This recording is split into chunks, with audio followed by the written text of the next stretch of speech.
is enough said.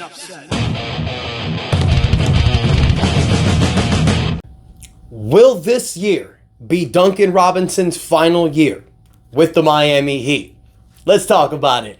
What's up, Heat Nation? Your boy Ernest here. Back with another Miami Heat Talk video. Happy Friday, guys. You know the weekend's here. Your boy's feeling extra good. So go ahead and share that positivity by smashing the like button. Do not forget to subscribe to the channel, you guys. No matter what you're going through in life, y'all remember, if God woke you up today, you can handle anything. Now let's get ready to rock and roll on another Miami Heat Talk adventure, because I got a good one for you today, because I started looking at the numbers, ladies and gentlemen, of this Miami Heat roster.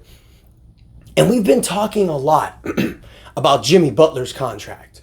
What's going to happen after this season? Jimmy Butler has a player option for next season, but somebody that we're forgetting to talk about is Duncan Robinson. Now, a little backstory, you guys. As we all know, Duncan Robinson's undrafted player was picked up by the Miami Heat in 2018. Didn't really do much his first year. Broke out when Jimmy Butler came to this team. He went on fire in the 2020 season. Averaged about 13.5 points a game. 45% from the three-point line. Duncan was one of the best NBA snipers in 2020. He was in the three-point shootout, elite three-point shooter. He had a fantastic season in 2021, very similar. Numbers were down a little bit, averaged about 40% from three, 13 points a game, but he gave you another slam dunk of a season. Then he signed the 5-year, $90 million contract. A questionable contract, a lot of people may say, but at that time, for an elite shooter, you pay a guy that money. It's respectable. Then his numbers went down drastically. I mean, the 2022 season still averaged about 11 points a game, 37% for three. Not a $90 million contract type of player. Then but then he also lost his starting job to Max Strus. Then the next season in 2023, ghost. He played 42 games, averaged 16 minutes a game. There was a lot of DNPs there as well. Gave you about 6.4 points a game, 32% from the three-point line, averaging about $17 million that season, not playing. Trash. Then he resurged in the playoffs. We all knew Duncan broke out, was one of the players that helped us in the 2023 playoffs. Last season, he stepped up again. He played 68 games, averaged 13 points a game, 40% from the three-point line. His confidence was back up. His numbers did boost last season. He averaged about 3 assists a game. His closest was 1.8 in 2021. He averaged about 2.5 rebounds a game. So Duncan started adding a little bit more to his game. He wasn't really a one-trick pony anymore.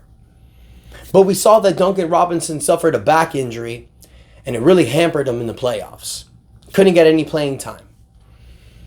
There's been no reports about any upgrades of the back injury. Now, I mean, from what I remember, I mean, people saying that he may be ready for training camp, but nobody's really talking about it.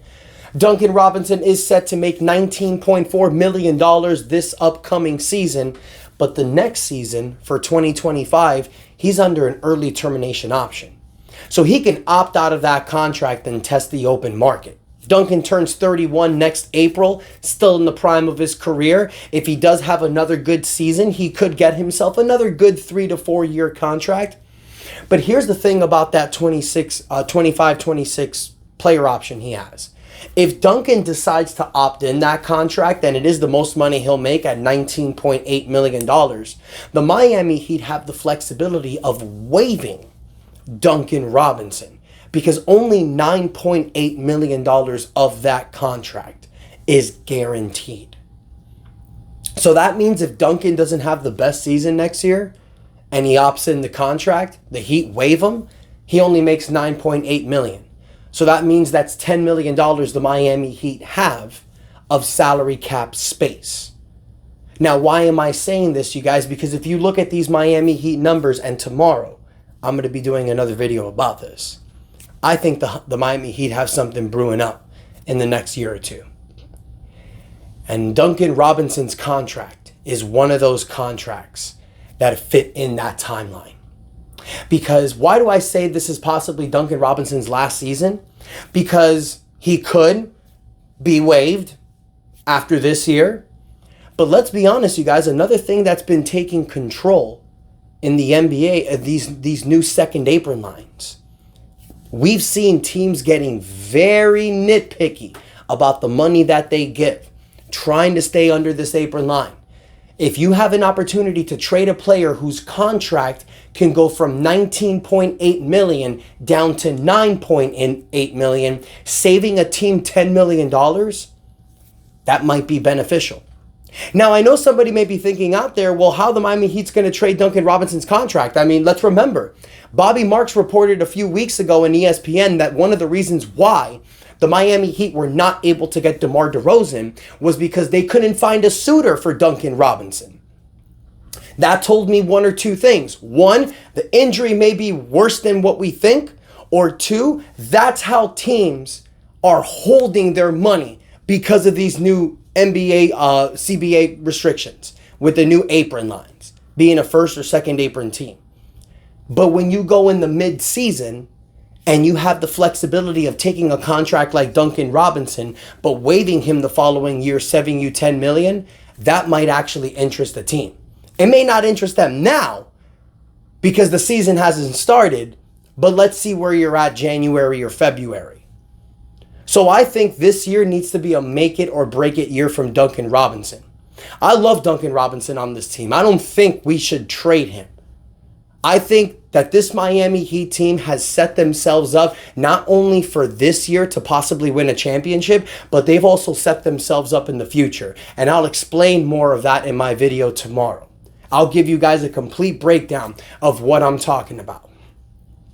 But I've said it before, ladies and gentlemen, and I'll say it here again on this channel. I'm not deluded. I'm not crazy. I'm not a fan that's just insane. What I am is somebody that believes in this Miami Heat team, but I'm also a realist. I'll be honest with you guys. If I felt this team couldn't do anything, I'd be the first one to say, trade Jimmy.